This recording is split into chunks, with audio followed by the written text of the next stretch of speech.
Hey guys, in this video, I will show you how to fix Forza Horizon 5 sign in needed PS5.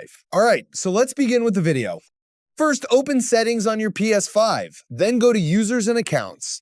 Inside Users and Accounts, scroll down and select Other, then choose Restore Licenses. Once you open it, restore the licenses for your games and let the process complete. After that, go back to the main settings page and select Network. Then open Settings and choose Set up Internet Connection. Find your connected Wi-Fi network and press the Options button on your controller. Open Advanced Settings. Now scroll down until you find DNS Settings and change it from automatic to manual.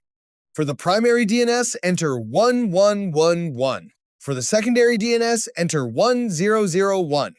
After entering the values, select OK and wait for your internet connection to reconnect.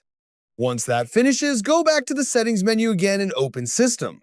Next, select System Software, then open System Software Update in Settings. Make sure your PS5 software is fully updated. If an update is available, install it using the Internet option. And that's it.